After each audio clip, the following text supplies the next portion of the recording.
We've basically got two means of revenue that, let's call it channels. One channel is a freestanding media company.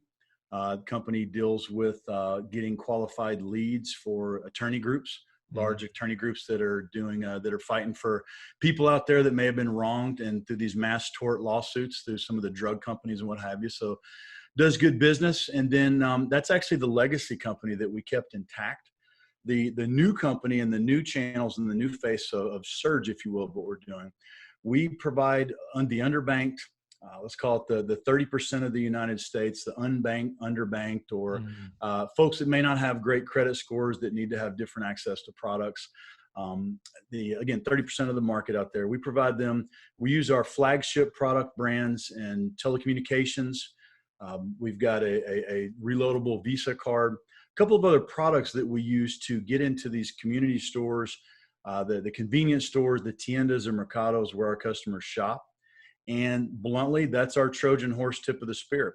We get in the store, we provide that store owner good products and services he can provide his customers, and then we leverage that relationship to sell them directly as many products as we can. So we've kind of flipped the traditional distribution model upside down, where we engage the store directly through that relationship, and then we engage manufacturers directly, and we kind of connect the two without us having to have all the distribution, supply chain, trucks, warehouses, and all that good stuff. We just connected them directly. The same way you and I have gotten a lot of our products on the welcome mat over the last 45 days of lockdown.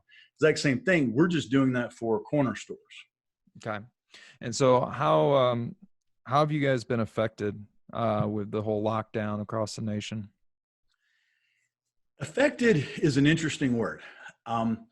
Anything like this obviously jars you on a personal level. You know, Yeah. we've all got people we care about, whether you've got families or not, whatever stage of life, or you have people you care about. So it makes you think differently about things. You also think, um, How have you thought differently? I feel like that you're chasing a bus you can never catch up to in Yeah. business, because there's never a number. Anybody that ever says they have a number Mhm. hasn't hit that number in their past and realized that, the drive to go do more every day, to wake up at 4 a.m. and get to work, or to stay up at 4 the previous day, because you feel like if you go to bed, you're letting yourself and the company and everything you're working for, your employees, down. Mhm. That drive can be a curse.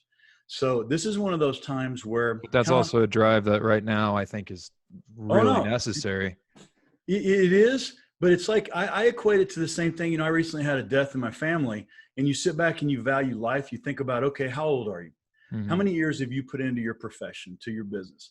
How many years would you like to put into it? And just bluntly, we all have these things. Oh, if I cashed out at this, I'd be done. No, we wouldn't. We Mhm. wouldn't be done. It's a fight. Every day is a fight. We want to go execute. We want to win. It's a thirst for winning. And if you don't have the possibility of losing, you can't win. And so that challenge daily it's a drug that we feed off of. And I think with this whole lockdown, for us now, from a business perspective, keep in mind, we provide products to the underbanked. Yeah. Before this happened, I used to use the equation, hey, when you're in the ocean and a big wave's coming, what's the first thing you do? You just go below the water level, right? Because everything crashes and ebbs and flows above that water line. Well, where our market is below that water level. Our ultimate end of the day customers, it doesn't matter what GDP, Dow Jones, interest rates, all those things you see on TV that affect our economy and that are used politically, that doesn't affect our guys. They're out there working hard, trying to take care and feed their families. It Mhm. just doesn't matter. And the convenience stores and corner markets where they all shop, these are essential stores. They'll be around till the end of time. Yeah. Doesn't matter what language you speak, where you go around the world. Everybody has that corner store where people can walk to or get to or bicycle to or drive to, where they get their goods and services. Most people around the world, including the underbanked, they don't go shopping once every 2 weeks. So the They don't. underbanked, let's talk about that term really quick, because I Sure. don't think a lot of people really realize it. So how do you define it? The In my underbanked. opinion, the underbanked is someone who goes to the grocery store and pays for their groceries in cash and Right. counts every item they put in their basket and does the math. Is that because they That's it. don't have they can't get a bank account? They don't. Most of them can't. People that have checking accounts, maybe don't realize that you have to have credit to get a checking account. You're not Yeah. just entitled to one. And if you've never had credit challenges, you don't even know that that exists. You think that, you turn 18 in college and you get this credit card offering and a free Dr. Pepper. Right. You just take it for granted. Yeah. You just don't think that there's people that can't get a song off iTunes unless they go get a $20 debit card and load it from the corner store. That when they go to the grocery store, they actually pull out cash. They don't buy a bunch of food, because if they use up all the cash they have at the beginning of the month, then that, the whole phrase "too much month, not enough check." I mean, that's our market. So it's a market that, well, for one, look, I love providing products to this market. It's a challenge. I love providing products to it, because my goal was always, when I first got started, hey, if I can provide communication products, back then it was dial tone. It wasn't even wireless. It was actually, prepaid dial tone. If we can provide the products to that single mom with kids, or the immigrant that doesn't have credit, if we can provide the same product at the same price that maybe you or I today would pay, they just have to pay up front. But the net is the same price. That's a huge win. We've helped people. We feel good about it. We can make a bunch of money and sleep with both eyes closed at night, because we did a good thing in doing it. And then, look, and those types of things just create that energy. That I always call it that universal energy. If you can make money doing good, man, that thing just snowballs. You see opportunities out there, and there's no regrets. And that's always a big thing too. You don't want to make money in a way that you got to sleep with one eye open or regret. And so we love what we do. And when you're helping people and you're able to turn profits, I mean, that's something that never gets old. And that's another driving force behind this too. You look and like, hey, look, there's people that need these. I got to go. It's my responsibility. Brian Cox, I got to get this. My sales guys, we've got to go. We've got to hit this every day. So yeah, that feeds us. What size is this? Like, what percentage of Americans can't get a bank account, do you think, roughly? Now, I think we should always take government studies with a grain of salt. Yeah. And I think the FDIC is ballpark. And they say anywhere, depending on what you look at, between 24% and 30%. 24 to 30% of Americans. But okay, but you got to. I know. I believe. I just think there's a big disconnect with people that listen into my show and this whole, even this concept of not being able to buy things on Amazon, or having to stand whenever they get a paycheck, it's not going direct deposit, and they have to take this physical check to a bodega. We call it in Chicago, when I was working with a lot of people that were in this situation, it was at currency exchanges is what they're called. There'd be lines, like every other Friday, there would be lines of people, and they give their check, and then they get, I forget what the percentage is, but they don't get 100% of their, there's a cashing fee. Do you remember what the ballpark percentage of that is?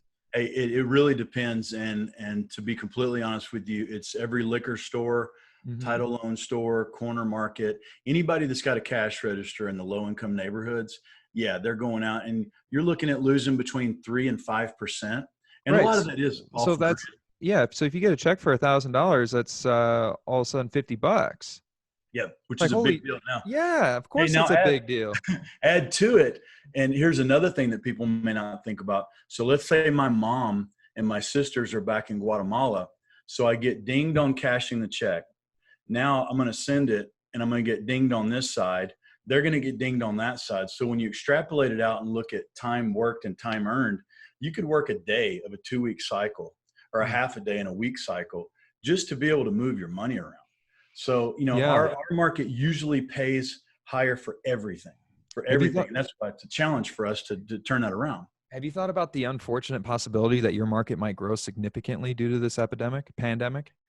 We have. And, as a matter of fact, two of our biggest years over the last 20 years were around 2008, 2009, and then around 2012. Oh, then you're going to have your biggest year ever.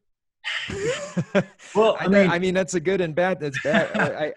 At least you're there to help. Really quick, one of the ways that you're helping is, like, one of the products that you have is like this card, and people can now take that and it can be direct deposited into their account. Now they have essentially a bank account where they literally can't, like, these people, to comprehend this, they cannot go into a bank and say, here's my money, please sign me up for an account. They will say no. They are constantly going and walking around with a ton of cash. Yes. And 5% of it, up to 5% of it, is taken away right off the bat. Yep. And, something to think about. Yeah, they could walk in with a bag of cash and get turned away. It's just not how people think it is. So now, hey, and you mentioned something that's kind of funny, the unfortunate market growth. Well, I wouldn't just say that all of a sudden that people are in poverty. I think that people Not get yet. shaken up a little bit and they're Not forced yet. to look. Well, you look back and you say, hey, wait a minute. Am I spending $80 on this cell phone bill? And I can get what? I can get the same thing for 35 bucks. Are you kidding me? Which, But by the way, is also something plug. That's also something you got. well, but no, but That's true. it's true. But the reason is because we're such creatures of habit. We would walk in the same footsteps in the snow every day. Most people do today what they're going to do because they did it and it worked yesterday and they live to fight another day. So if we can kind of, these things that happen out there, it's not so much all of a sudden just everything collapses. I don't think that's going to happen. But it's where people are like, okay, hey, let me take a personal evaluation of my expenses. And look, it's just people with money and people without money. Just because we're providing products at a value, they're received better by folks that may have no credit or low income. That doesn't mean they're not good products for you and I. We're just not awakened to the fact that hey, we can save money. It's just one of those. It's an unfortunate human nature thing about us where we have all these comforts and we would rather just leave things on auto pay, just let it roll. That it's not even worth the time. Hey, that gym membership for $25 a month that you Canceled. go to a quarter, it's not even worth canceling. So it's that kind of mentality. Now, I mean, I'm not going there anymore. Yeah. Well, that's like, so as you're saying that there might not be a big class, but there also might be. I mean, before we started the show, you're asking me about the PPP and if we enrolled, and so the answer is, we have 22 people. I had to let go of 6, and we have filed and we are on it. Like, my CFO was on it and the money ran out and now it re-enrolled today. But okay, so I've planned from the beginning, from day one when this crap went down and when I made everybody work remotely, which is why we're at my house right now, not my office. But as soon as that happened, I was like, all right, I'm planning as if I'm not getting a dime from the government. And so far that has worked out pretty well because I leaned up big time. I had to let go of some people, but it was either, my mentality on it used to be like, hey, I'd rather us all suffer a little bit than some of us suffer a lot, meaning let's take the hours down, let's take the pay. But that was becoming, that wasn't going to be efficient. That wasn't going to work. We weren't going to be able to provide the same service we were. So I had to make these hard decisions. And now to be hoping for this PPP, I know my job is basically talk to business owners across the country, pretty much all day, every day. And I'm hearing nothing but deep depression. I have talked to guys, full-grown males, out of crying by coming up with different business plans on how they're going to transform. And some of them are just completely dependent on this PPP, but it keeps on getting drained. So I guess where I'm going with this is this can potentially cause, like, these business owners that aren't getting help from the government, then they're going to be defaulting on their commercial leases and their residential leases. And if their credit goes down low enough, I mean, I don't see a reason why they wouldn't want to be able to get an affordable, like, which you guys have, unlimited calling and minutes for like $30 a month, something of that nature.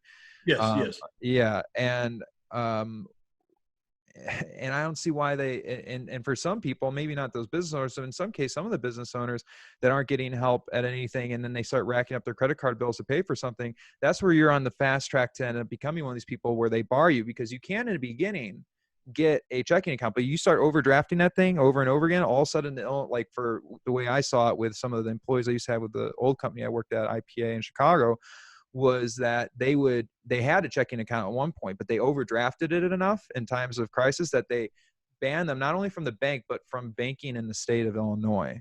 And I think that, and so this easily can end up happening to a lot of people.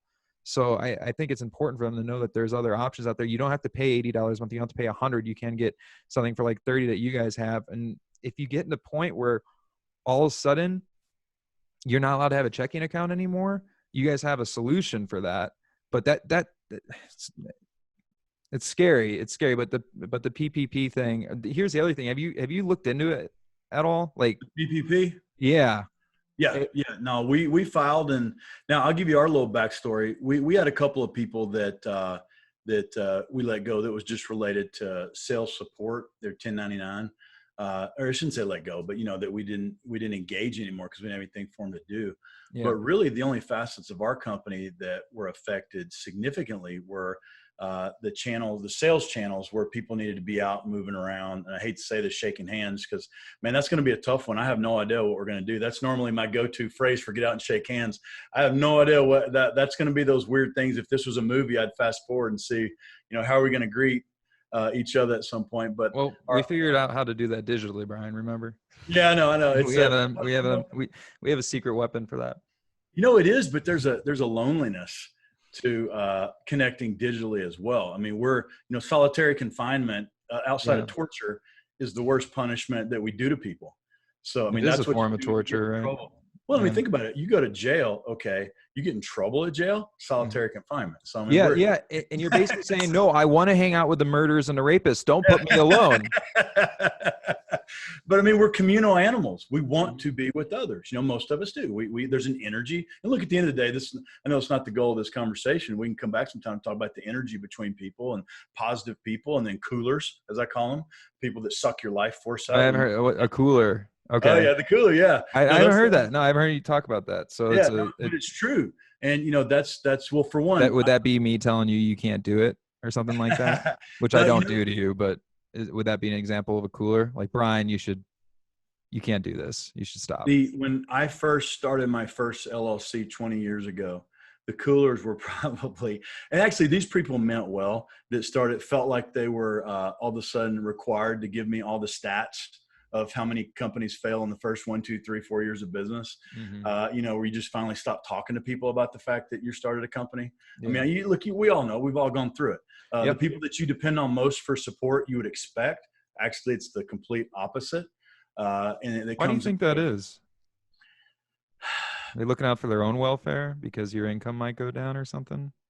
There's an interesting, and I've seen it in sales before. If you have salespeople, let's say we roll out a new product, and I would get credit for you referring me to that company.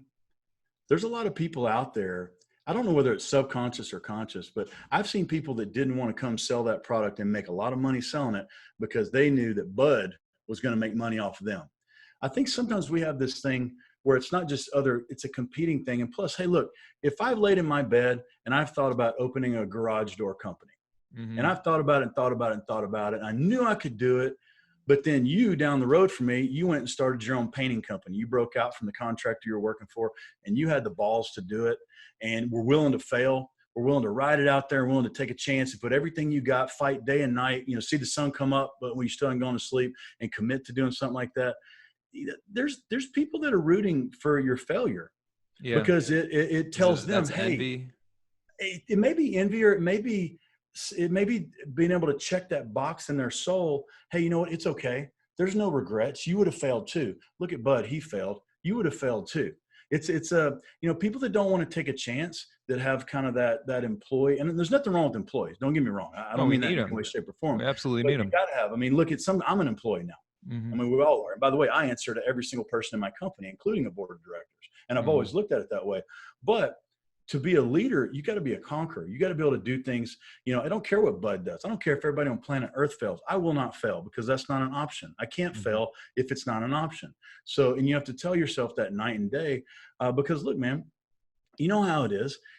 If you hear it and you talking to people that are negative, and it may be justified, but it's tough because you catch yourself thinking sometimes, man, you know what? Is this worth it? Is this worth it? All these guys are looking to me for these answers. And then, you snap out of it and like, okay, yeah, we're good. And you flip the bad devil off your shoulder and listen to the angel, but it's true. I mean, everybody questions, everybody has fear, everybody has worry, everybody has anxieties. It's those of us who are able to literally crush them up here and in here, and then just push past it. But if you don't have any of those feelings, then you're a fool. Everybody's got to have those feelings. Of course. I'm guessing, well, for you personally, have you been having more of those feelings ever since these lockdowns have gone into effect? You know what's interesting? I have been so motivated during this lockdown. Yeah. It has kept me from traveling. As a matter of fact, the week that it all hell broke loose, I had a trip. We were supposed to have a board of directors meeting that week out west, and then coming back in Memphis the following week. All of our employees, we had just acquired a company. We're bringing all the directors in, and we're going to have a big, go to barbecue, all this good Memphis stuff. Yeah. And We were planning on doing a live yeah, podcast in Vegas. we, Yeah. we had all kinds of stuff. I think we were going to travel down to El Salvador. I was excited to Yeah. show you our operations center down there. Mhm. And in one moment, wow. So when you eliminate time in the airports, the travel, the friends, the this, the that, the handshake and the meetings, and you're solely focused on this desk and getting results every day and feeling like you've got to outrun what you would normally do. And with us, it's a little bit of a land grab because now, we shifted around a little bit. Normally we have salespeople that go pull doors, and we call it bringing doors. How many doors can you bring? Because ultimately we make money by relationships, not just selling products. Anybody can sell products. Relationships are what withstand time, withstand technology changes, whatever widget it is. If you have relationships, you just upgrade the widget and sell what that store, that customer wants. But we are not able to go pull those doors now. So what we did is literally over the weekend, I called a couple of our developers. I called our product procurement person and said, hey, you know what we're going to do? We're going to go, we can't go get these doors now. Now we're going to be like out in the middle of the field. We're going to flick the light on and bring them to us. And the way we bring them to us is by going and procuring products that they need, that their customers are desperate for, which is gloves, masks, and different sizes of sanitizer. Mm-hmm. Even if we sell some to them at a loss, let's get them in, lost lead. Let's build the relationship. Use it. We have it. We've secured it using all of our relationships. These other places don't have it. They don't know where to get it. Hey, you know what? Yes, sir. Mr. Johnson, we'll get you that 10 cases of sanitizer and masks. Here, all you got to do is go ahead and set up on our platform. Oh, by the way, check out this new brand we just launched, Local Rabbit Wireless, which is great. They can get a phone for $40 and $10 a month service. Oh, we've got all these other products too, the brims, potato chips, and all the herbal stimulants that they sell it by the counter. We have all those, and chances are it's either at or better than your existing pricing because we don't have all that middleman logistical supply chain. Which is a saving of cost. Yeah. It's a savings of cost. And hey, I'll put in this one point. You're a little younger than me, and you guys are keyed on the words and phrases. I think a little bit more than I'm 44. My generation was, and I see this word still thrown around so much. The disruption, disruptor, disruptive. Well, what I looked at is like, hey, this chaos. This gave Surge an opportunity to be a disruptive preventer, prevent the disruption. Hey, we're going to continue, sir, Mr. Johnson, getting you your supply of goods that your customers need, that they're begging you for, because everybody's having this fear moment. So we use that as a way to, again, latch onto that store. And the cool thing about our market is most of these corner stores and convenience stores are mom and pop owned. The guy behind the register, what comes across the register affects what he eats that month. I mean, it just is. Kids, family, they're working long hours. If you go in there with an attitude, I want you to buy my stuff. I got stuff to sell you, my wares, and the snake oil approach. You may get some one-off sales. But if you go in there and you approach it from, hey, I want to put myself in your shoes. I want to get on your side of the counter. I'm here to help you make more money. You make more money by helping your customers. They're going to come in either way. That foot traffic in corner stores comes either way. It's not a big box store where they're competing with a comparable brand. That foot traffic's coming every day. But hey, we're going to help you make more money off those customers that come in every day, and then they'll appreciate you more. That's how we approach it. It's relationships. Yeah, that's pretty powerful. And especially in what's going on today. So building a relationship, not just trying to get the sale right away. Is there any analogies you can think off the top of your head of that in other industries, for other businesses that are struggling right now? It's just like, hey, maybe you should develop the relationship instead of just trying to go for the money grab right now. I think you could almost apply it to any reoccurring revenue business. As you know, our background, I transitioned. It took me a year of being in business to realize I was not very good at one-off project management. I'm much more, at my core, I'm a sales guy, and I'm not a hard charging. I couldn't sell ice to an Eskimo. because I have a conscience. I just can't. But, I'll figure out a way to create some kind of refrigeration for that Eskimo or something, I'll do something where he values me and values the relationship, and we have a long-term reoccurring. They give him a good supply of lighters. Yeah, whatever. Who knows these days? But no. So that I'm a reoccurring guy. So I think, and maybe this is a time where, as a business owner, look, I never dreamed in a million years. If the old show Quantum Leap, where they would just zip in. If I jump 15 years ago, where I thought I was a big old telephone guy, and you jump in now, and I could talk to myself and say, wait a minute, you just bought 100,000 hospital masks and sanitizer, personal sanitizer. What in the world? Tell me the backstory. How the Bill and Ted's dropping in with the phone booth. What is this guy up to? Yeah. So, but we adapted. And I think the more people ever listen to me and pay attention to me, the way I approach it, I approach things usually from either a construction or a football, some type of metaphor. And it's true. Business, hey, sometimes the play that was called on the sidelines was well intended, but when you get to the line, you got to call the audible, man. And you got to make the play. You got to change the play and get all your players in your team in the right position. Make sure they know what the play is. Make sure they know what the audible is, but then execute. So maybe it's time for some people to look at other projects or other ways to make money that they may have never explored, or they weren't pushed out of the nest and forced to explore. Maybe there's things that they're doing right now because they're in a comfort zone, and it's not the best thing for them and their family. Maybe there's better opportunities out there. I mean, most advancements were made in times of chaos or war, or where people were forced. Hey, like this.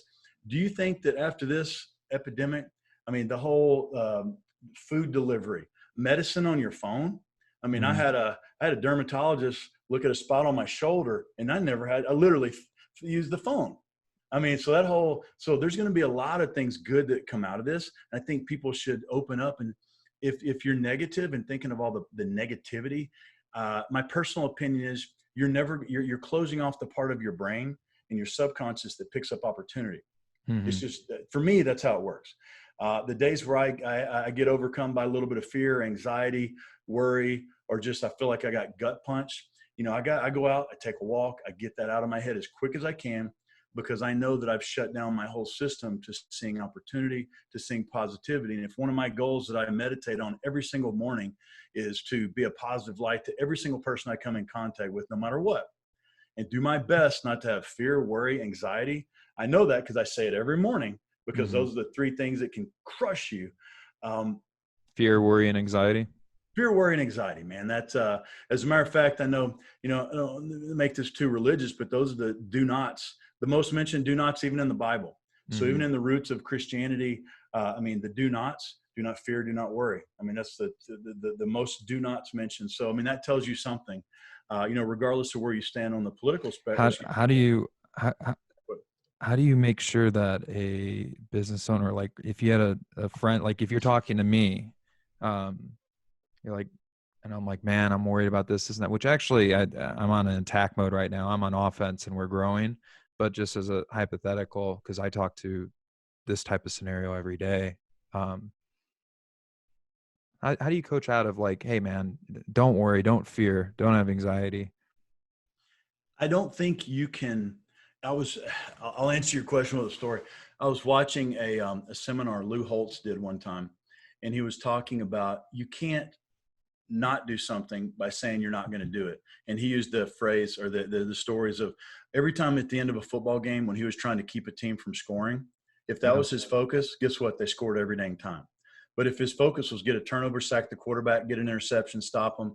If you can't avoid doing something by saying don't worry. You have to channel that energy into something else. You can't just stop the energy. There's no way. And again, I'm not a doctor. I've never written a book. I just know what I've done in my life to cope with some pretty crazy stuff and some pretty brutal things. And I never could come up with another way, even if it's just go outside, walk around, breathe, and start focusing on, even just if it's something little, little, they talk about in the military, make your bed first thing in the morning. You've already Yeah. accomplished something for the day. You've got that rhythm going for the day, and pop, pop, pop. I think they call it, was it bite the head off the frog or the snake, something, Yeah. where you get that momentum of positivity, the little accomplishments, the little things, and that feeds and breeds more. So I've never been, and some people may be strong enough to be able to do that and just say, hey, look, don't worry. Okay, cool. Unless you're gonna go get drunk or something, Yeah. that's not gonna work. No. You have to channel that and turn it into a fight. There was I trained quite a few years for I guess you call it MMA, cage fighting, or whatever. One of the things I learned very quickly. You were a cage fighter? I trained with them. I sponsored some guys. That actually would be a whole good, that was a fun time in my life. It was about 4 or 5 years. Mm-hmm. Well, here's how you'll appreciate this. So I loved MMA. Loved it when it first came out. I was one of the guys that used to rent it at the little VHS stores where you had to go back before the Fertitta brothers bought it. But no, when MMA started taking off, UFC was taking off, we sponsored about 3 or 4 fighters here in Memphis. And even built them out a little gym. They had a cage in there. I walked by one day and we had a guy that was one of our people that we sponsored, about 165 pounds. And he's like, hey, Brian, come on up in here. Now, I'm old bar fighting type guy, old offensive lineman. I'm about 6'1", 250 pounds. And I'm thinking, this is not it. Come on, man. I've thrown around guys like you. And after about 45 seconds, I would never admit it, but I'm pretty sure that I was crying. I'm fairly confident because I couldn't breathe and I was in pain and I was in pure panic. So I went home and that's an introspective moment where you're like, holy cow, this guy's 155 pounds and he literally just destroyed me in less than a minute. All right, you know what? I learned this. No, I took it as a challenge. Yeah. Hey, and the only way to do it, you can't do it just dabbling. Hey, let's go all in 5 days a week. So I started training with him. I rescheduled, and this was before my kids turned a little bit older and started playing sports. So, that killed that training time of that 5 to 8. Yeah. But no, man, I went head first. I had a blast, had some really good guys here locally. But one of the things that I learned was if you cover up and start walking backwards, you're done. You're toast. So that's kind of like for business analogies or sport is just like going on defense as opposed to going into offense. There's so many businesses that are just hiding right now. Hey. And to them, I'm like, okay, so you're admitting you're done. That's what I think when they're like, well, I'm just going to ride this out. And I'm like, all right, so you're done. Again, we all, and I would never, I realize I'm not the best CEO on the planet. I realize that. There's guys that have different priorities in their life. I spend a lot of time, going to my son's games and what have you. So there's obviously things I could do, every now and then to make a little bit more money or do a little extra. But at the end of the day, I do everything I can in a positive way. So I want to say that to set up the fact that I'll never say anything negatively about another CEO or another company, a guy that runs a company or another guy that has the balls to get out there and try it. But I will say, I don't have the DNA to even process ride something out. Yeah. I just don't have it. Yeah. I just can't fathom it. And now 15 years ago, yeah, maybe because I'd be a little skittish. I don't want to jump in. But I've learned, man, if you get in there and fight like a dog, there's opportunities that pop up that you wouldn't have seen if you're on the sidelines. You just don't see them. So I would strongly caution anybody that is going to ride something out, especially when you don't know when the ride's over. I would agree because the ride could be a couple of years in this scenario, could even be longer. And like for me personally, with Mazama, one thing that we saw, so we're like, I'm going above and beyond and building relationships as to what you were talking about earlier, where I have a consulting fee with businesses that are looking to get advice from me outside of just like, this is the type of marketing that we're going to be doing. And I'm just like sitting down with them when we're getting started. I'm like, okay, we need to transform your business. Like I just don't want to market what you have right now, because it's not going to work in this climate. The age of what you're doing right now, Mr. Gym owner, Mr. Gym franchise, whatever, is we need to adapt. We can't just wait to ride out, or you're going to go bankrupt before you know it. So spending a lot of time literally coming up with not just marketing strategies, but straight up how to transform your business strategies at no extra cost. And that helps build a relation. Like, wow, Bud put in this time. So one of the things that we talk about is like, okay, Facebook right now, it costs $40 I think as of this morning, is 41% less today than it did at this time in February. Okay. And it's also usage is up 180%. So I'm like, so we have to hit that iron while it's hot. The same kind of things happening on Google right now. And the reason that is because the majority of business owners are doing defense. They're going and hiding, cut marketing, cut all this stuff, go back. And I'm like, buy low, sell high. Very common expression. Turns out it works. So Mazama coming into what we've been doing, I was like, I'm not going to be a hypocrite. I'm practicing what we preach, and freaking upped our marketing spend by, I think it was 3x. Yeah. And leads are flooding in where we're just picking the ones that we want to be working with. But that's because everybody else is like, no, save money, save money. I was like, if I was in that position of being like, no, let's cut the marketing expense, I would still be in a position right now being like, okay, who's the next employee that I have to let go? Mm-hmm. Which now I'm thinking of like, okay, who am I going to bring back on? And who else we're going to need, and how am I going to get efficient? Now it's just like all these efficiencies and everything because I'm in the fight, like you're saying, and I know you are too. So in another point really quick for the business owner that, don't worry, because that never works. If somebody tells me not to worry, you're right. I might just end up worrying more because you're just saying a word. It's a focal word. Yeah. And you put that word in my head, and words have meaning and it reverberates. Mm-hmm. And so now you could say 10 different words on either side of worry, but you know what's in your head? Just don't worry. No, unfortunately, our brain doesn't catch the don't. Yeah. No, it just catches the worry. Yeah, exactly. So there's this Japanese study, you know how people say, take a breath? It's actually 6. It's 6 breaths, reset your heartbeat and bring down your anxiety and everything like that. So if you are a business owner listening to this and being like, okay, how do I reset? How do I be doing this stuff that Brian's talking about, go on the attack, and I'm getting a bit overwhelmed right now?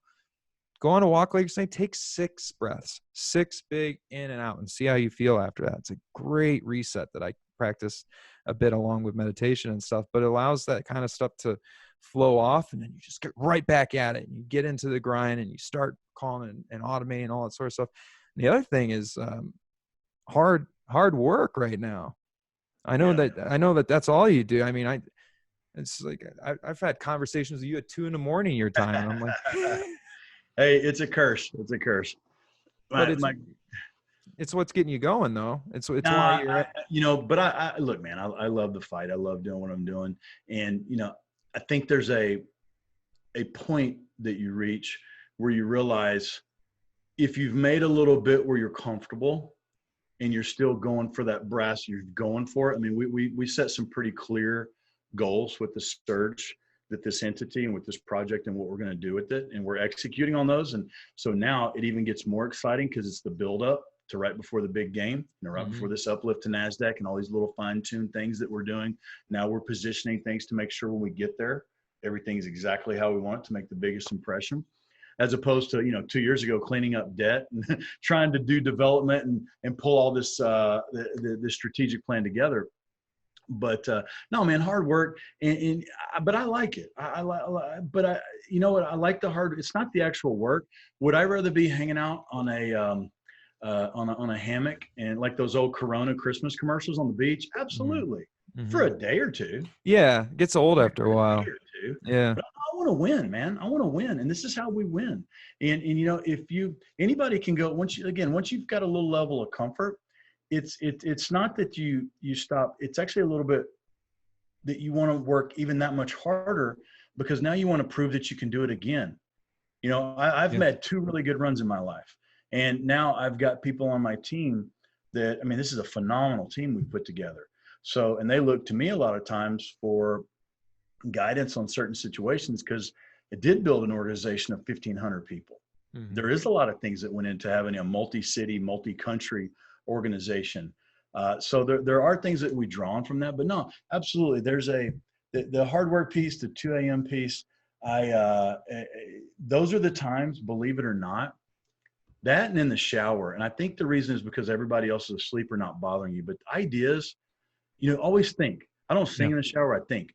I replay. There's a moment each night. Now I try to do this until it gets too hot.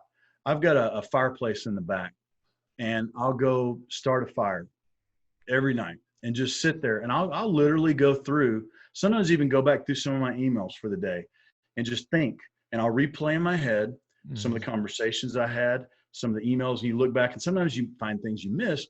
But the more important thing is once you reflect things and kind of bounce it back around in your brain, that's when you realize what was important about that conversation and something maybe you can seize on, especially if you're talking to someone that could be a potential client. Like we've got a huge that we're on about probably, I'd say the 3 or 4 yard line on a huge deal with a very well-known, I can't release it, but a very well-known retail chain that wants to bring in Loco Rabbit.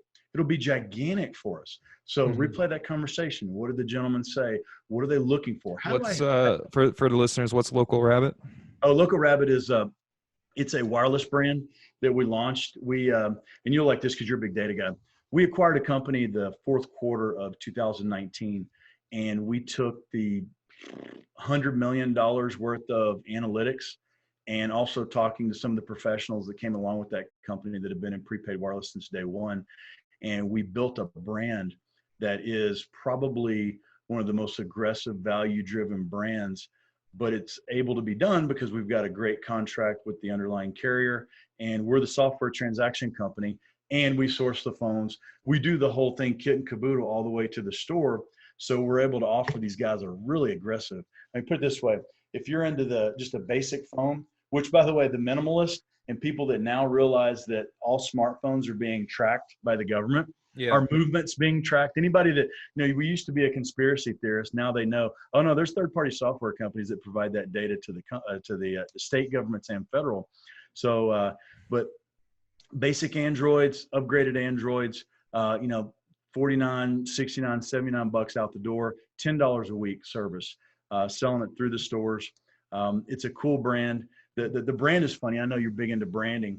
I had saved the brand over from 2005, 2006.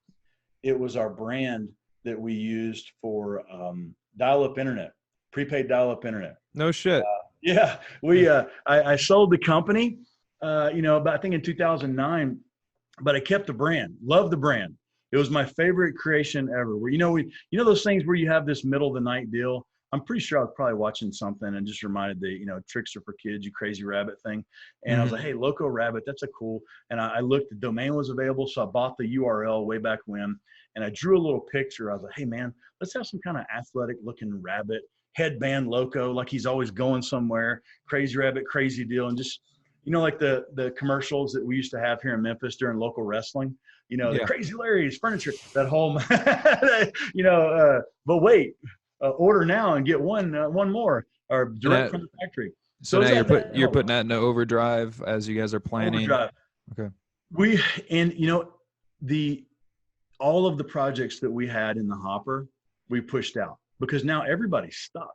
We're stuck thinking, we're stuck here. So again, the thought of saying, hey, turn the car off. No, man, let's shift gears. Do all the projects that we've been working on. Hey, we've got a CBD product that we were going to wait and release in the third quarter.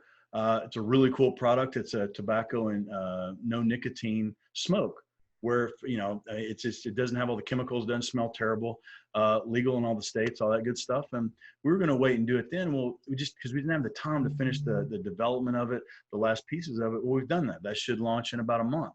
Yeah. So there's other things that we've been able to work. Do you think that has a lot to do with the fact that you can't travel?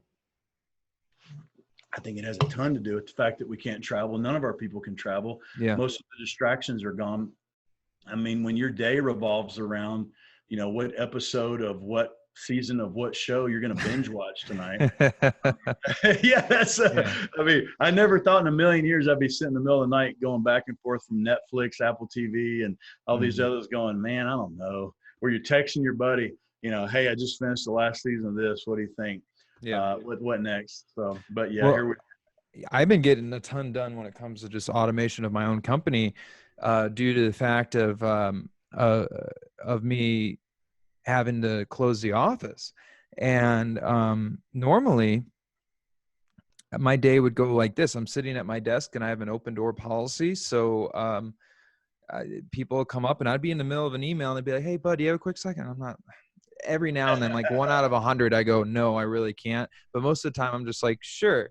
And I get in this conversation, and then I realize that there's something I need to do. So I go walking over to their desk and blah, blah, blah, and filling this out. Where now it's just on Slack, and on the side, it'll just be a little like red, it's just coming up like questions. And I'm like, okay, I'll get to those. Right now I'm raging on this new product that I'm developing. And then I'll come over and I'll check. And it turned out it wasn't an urgent question almost 100% of the time. And if it was anything that was really important, I end up coming back to it, and they're like, oh, I figured it out. I'm like, yeah, it's because you're a smart human, and that's why you're working for us, and you're capable of it. So to take that crutch away, for me personally, has resulted into a lot of growth. Like, you're coming up with the local rabbit stuff, and I'm over here coming up with like, holy crap, we're creating this whole new I'm basically getting ready to launch this whole new HubSpot product for a ton of our clients, which is going to blow their minds when it comes to this B2B stuff. And this has all happened over in the past month, where this would normally take me, I don't know, 6 months, maybe more, because of just all the distractions. I didn't realize it till now. So there is a silver lining to this, business owners that are listening. You have more time to kick ass. Those movies, and I can't remember which one it was, but the Avengers, where they had the talent where they could freeze everyone else and they could continue to move at normal speed, but everything around them is frozen. Mm-hmm. That's the way. If everybody else in business, it's either through worry or fear or panic, is frozen, all of us can make. That's why I keep using the word land grab, and I don't mean that in a negative phrase. And I would never again want to be condescending to anyone that's in a tough spot. I'm not. But if you're able to go provide solutions to people right now, and hey, when on the other side of this, don't think that people are still not going to be looking at ways to save money or do things more efficiently. Because at the end of the day, it's all about that bottom, that number on your P&L, the very bottom right number. Well, is it positive or is it minus, and how big is it? Well, did your grandparents say to you, or maybe still say to you, like, finish all the food on your plate? Was that something they would say? That was, you can put we grew up in the South, so it was, you can put as much food on your plate as you want, but you better eat every single bit of it. And don't ask her. Yeah. What I've realized during this, and after, like, I've been reading books on the Great Depression and everything, because history repeats itself. So I'm preparing myself for what is going to be repeated. And that's because they grew up in the freaking 30s. Yeah. And so they didn't have the luxury of just like, oh, we'll just throw that food out or whatever, just let it go bad. I'll eat. Like, there's an endless supply of food. It's just like, they didn't have that luxury. So they were growing kitchen gardens. Like, kitchen garden was a term. There's like great pictures in the Great Depression of these communal gardens outside of kitchen gardens, and these guys in literal white collars. Like, literally they're wearing white collars, just confused, trying to figure out how to garden. And these women just coming up and being like, here, this is how you do it. And they're like, okay, I'm learning. So, things can end up shifting, but like, to your point of, people are going to want to save money. Hell yeah, they are. This is we're just not just going to V-shape out of this and all of a sudden be like, oh, it's back the way it was. Let's just blow through all this food and do everything, blah, blah. It's just like, no, I'm used to these habits, and I saw how much my income rose. So how about I just continue those when prosperity continues? Then I'll have even more. It's sticking. And so you guys have a huge potential to really blow up just on the back of having like affordable ways to call one another. And unfortunately, the banking thing, I mean, it's a grim thing to talk about, but it's already happening. There's already people that are overdrafting. There's already people that are being lined up in that funnel, so to speak. And it's only going to increase because, our goddamn government, passed the CARE Act that basically just is a giant bailout for the richest 1,000 oligarchs in our country. And the rest of the country got basically jack shit. And when you talk about land grab in the negative tense, that's exactly what's about to happen. So mortgages that people aren't going to be able to pay anymore. We did where, well, you don't have to pay it for 3 months. It's furloughed to the 4th month. And what that means is on the 4th month, you owe 1st, 2nd, and 3rd. So you owe April, May, and June all in July. Yeah. Where the hell is that money going to come from if they're not employed? So now the 1,000 oligarchs are going to be coming in and grabbing this stuff. And you better fucking believe that people are going to need to have more affordable ways to call people. They just can't be taking $100 Verizon bill to the dome anymore. Right. So No, and it's that's definitely one of the things that and look, the wireless or the communication products, that's what I know best. That's where I made my mark, if you will. But we've parlayed that into building relationships with these stores where we can sell them all the products the customers want. I thank God I was ahead of the transition from dial tone to wireless in 2009, 2010, right when those two transitioned, where I sold all my home phone assets in '09 and transitioned to wireless. This was back in the day when I was looking through some of my old ads the other day, and now, hey, flip phone with a camera. I mean, literally, you don't realize that. Hey, what an man, age we live in. yeah, but that was just 10 years ago. I know. I remember. That was 10 years ago. Yeah. I It's a mean, big this deal. wasn't, our parents talking about black and white TV shows. This is 10 years ago. I'm Mhm. advertising flip Motorola Razr, still probably the best phone ever made. Yeah. Motorola Razr, flip phone with a camera. But to be able to adapt, and there again, whatever the next reoccurring revenue relationship is, whatever that next product, whatever the artificial intelligence, who knows what it's going to be, as long as you stay ahead and are willing to change. And that was probably, you talk about being able to change. Sometimes we get into do things that, or we start doing things that maybe our ego wouldn't let us do, or would tell us, yeah, you don't want to do that, or hey, I Yeah. had Do no you have an intention. example by any chance of Oh, something that you? me. My whole goal when I got started in telecom, I wanted to be the savior to the mom and pop business, the 3 and 4 lines and DSL. That was back when DSL, Yeah. high speed internet, had just become a thing. Offices were getting on Cat5 and getting networked, and now I'm hooked into your printer, and this is a new exciting world. We're going to communicate. So the problem is the underlying carrier, Bell South, came around and started offering every account that we flipped $1,000 check. Can't compete with that. No. So I'm like, yeah, I'll go into residential. I'll do residential. So we started signing up customers, all your features, unlimited long distance, $49 a month. Back then, that was a great deal because you had to pay your long distance carrier and Bell South. And there was all these crazy fees, and most people were spending $85 to $100 a month. You'd have to dial. I don't know, a lot of people remember like 1010 220 or whatever. Yeah. Didn't that just end up costing people more money at the end of the day when they did that? Well, it cost Like the you 10-10-3-2-1? It 1010 costs you less? I thought it less. was just tacked onto the bill. Well, here's the deal. It costs you less than just Bell South, because what Bell South would do, they would charge you 29 cents a minute, plus they would charge you like a $5, and they would put some fancy words, which we all did back in the day, because if it has a lot of fancy words, then it must be some type of governmental fee, which it wasn't. It was just, we keep your money fee. They would charge you $5 just for the ability to enable your long distance calling, and then 29 cents a minute. The 1010-321, 1010-220 was a bypass where you skipped the exchange, which is the LD number, the area codes. You would skip their exchange, and then you would ride what we would call the equivalent of like a VoIP type server. But no, that saved me a lot of money in college. I know, because that's how I survived college. But we did that, and then Bell South started sending out $100 checks to our customers to come back. So I'm sitting there. No, it's a great story. Hey, you know what? It was one of those days where I still remember to this day sitting there, and I had my garbage can between my legs on the floor, and I'm going through, because once a week you go through, because when there's no good when you're struggling to make it and things are tight. There's really nothing good that comes in the mail. It's all bills. It's just nothing good. No congratulations come in the mail. Mm-hmm. So you're going through, and it's kind of where if the bill doesn't have a red outline on it somewhere, you just kind of just go ahead and throw it away. It's not a final notice. Yeah. And I came across a postcard on prepaid.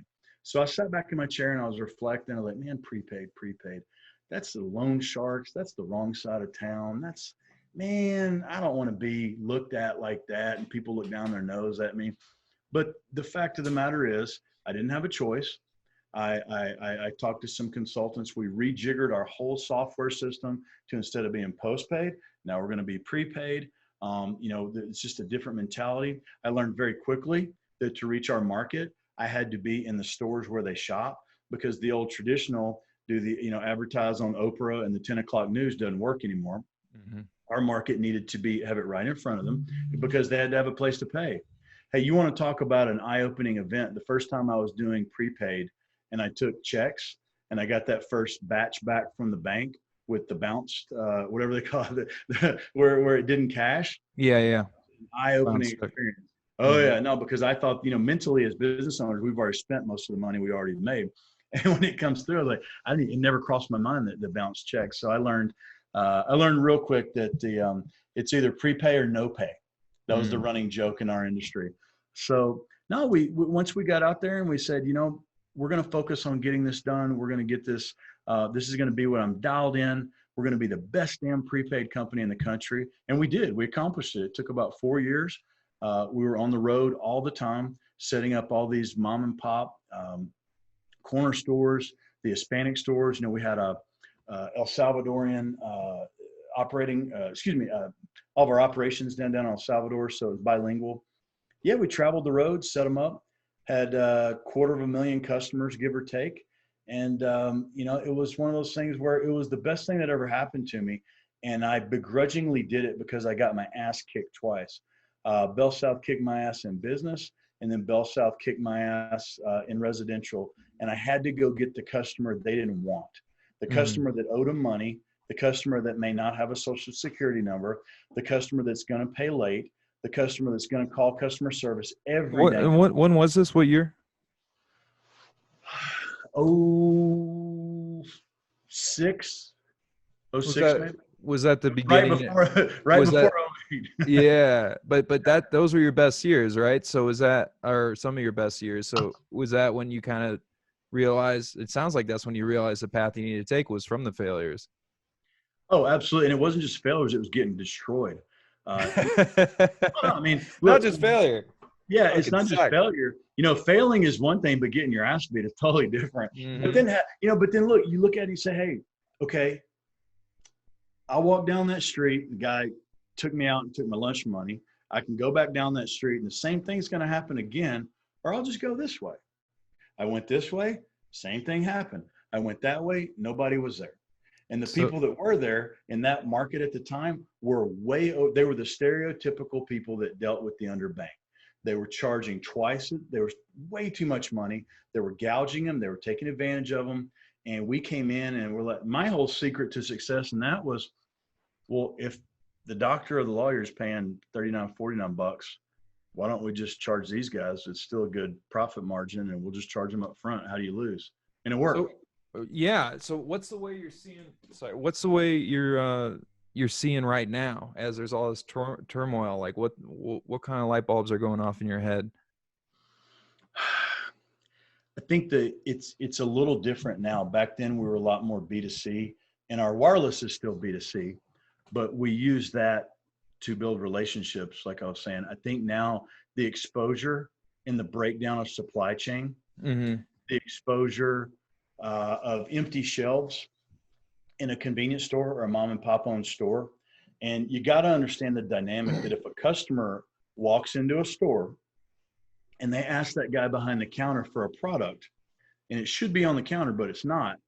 Well, that guy behind the counter knows he just lost money. He doesn't think about it as an opportunity cost or some lost revenue. He's like, that company cost me money. So we come in and offer them that product. And by the way, these toiletries, which I call them toiletries now, but the sanitizers and the masks, those are going to be permanent fixtures in all stores from now till Kingdom Come.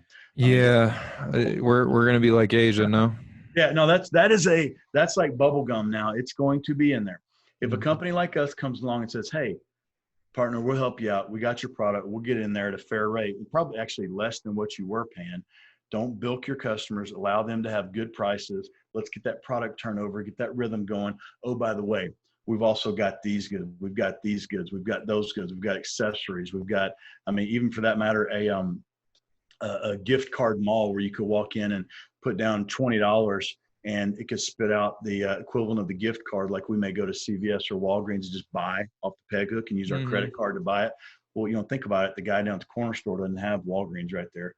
He goes to a birthday party. He's not just going to give him a wadded up $10 bill. He can go give him an iTunes gift card for $10 that he can actually use, and there's a little more thought. So all those types of things go into the products. And one of the ways that you ask, how do you develop at a time like this? A great way for us is we just ask our salespeople, so what have you heard out there? we asked these store owners and some of these associations, What were they telling you? You know, what products are customers really looking for? Is the hype really there for the sanitizer, which it is? You know, we take it for granted because, I mean, I've got sanitizer right here on my desk. Yeah. It's not, but if I didn't, it's just like everything else. If you don't have it, it's super important. And, you know, it is. Like toilet paper. You know what? We could do a whole segment on toilet paper one day. On our, we have a phrase that we have a phrase that I'm not going to say, but it's a somethinification of America where toilet paper is the thing run on, not ammo. Well, ammo was and food and all this, but toilet paper. Come on, man. I mean, that says a lot about Americans nowadays. Well, the funny thing is that at the end of the day, it actually isn't essential. What are you talking about? But like, I do a lot of backpacking, and I've shit in the woods a lot for getting toilet paper, and so do animals. And it's just kind of like, I'm curious why there wasn't a bigger run on like, I don't know, rice. Yeah. Things of that nature. All the bug out. Hey, all the bug out things, rice and beans and things that would, seeds, things that would sustain life. I don't know. I think we're spoiled as a culture. And so, you know, for those of us that work our ass off, we are definitely going against the flow a lot of times, which is why it's good to have a company where you're surrounded by people that think the same as you. Because then when you're all pointing in the same direction and you've got soldiers and warriors with you that they're solely focused on accomplishing the goals and the vision you've laid out for the company, man, that's refreshing. And then you can play off each other. Hey, I'm having a bad day. Call Bud up. Hey, Bud, man, I'm going to vent for a couple of minutes. And then you give me a little bit of advice and we feed off each other. Sure. Fortunately, I've got that. I've got a great group of guys. If you're a sole proprietor, I guess, you know, because I was there. That's one reason why you got to bust your ass to not be a sole proprietor at some point. But you know, you're doing it all. And I'm not a sole, but what a sole proprietor can do, or what any business owner that's not a publicly traded company like yourself can do, is you can get mentors and basically put it together a board of people that give you advice for free. People that have made it will literally help you for free just because they want to. Like, there's a lot of good in humans, and you'll find it, but they won't just come and offer it to you if you don't ask. So if you're having a hard time, like I have two, I have a bunch of mentors, but I have two right now that one of them, I'm literally talking to him several times a day, and he's been there and he's done that. And he's like, this is what you need to do. This is exactly blah, blah, blah. And I'm right. And it's one of the reasons why we're growing and we're prospering, and I'm not hiding in a cave. Yeah. So, you know, you have the good position of being on board and have a bunch of people around you. And so in case some people are like, well, how am I supposed to do that? I was like, just go and ask. Yeah. You'd be surprised. Hey, funny story. You talk about sole proprietors and you talk about mentors. I had when I first got started, I started my first LLC.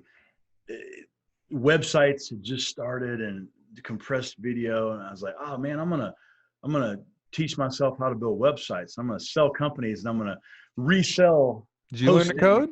Yeah, I learned basic HTML. Yeah, I could do it. And I still, which is also, hey, thank goodness I did, because now I can hold we got a whole development team. Now I can hold their feet to the fire and be like, hey guys, because I kind of know what I'm talking about. Now I can't get into all the upgraded coding. I might still go basic on some of the things that they do, and I still know when there's an error. I mean, like, hey, your CSS style, or hey, do me the fave icon up top and make it look good and make it look sharp.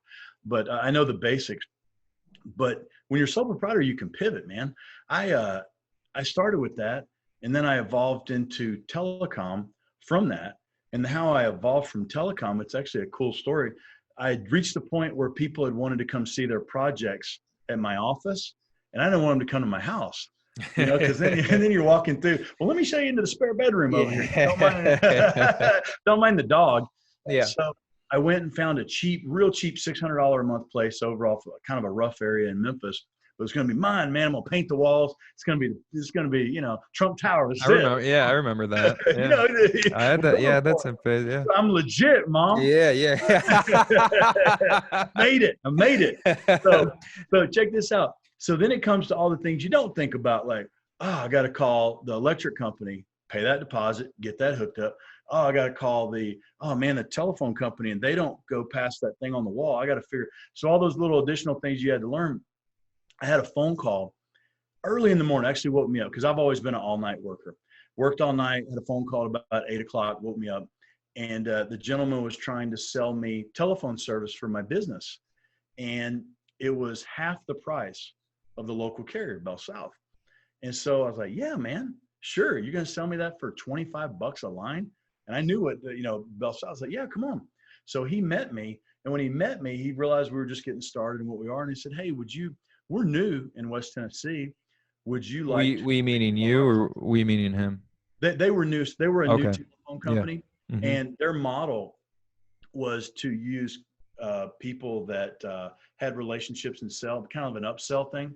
So I could go sell their business phone service to my clients that I did websites for, since everybody kind of looped technology in. Well, if you know how to build a website, you can fix my printer. I mean, I'm sure you dealt with that. Every day. Yeah. But that same mentality. So I was like, hey, this is cool. That was my first introduction to reoccurring revenue. I looked up one day and when I got that first check and say $200, like, man, I got $200 mailbox money. I didn't have to do anything this month.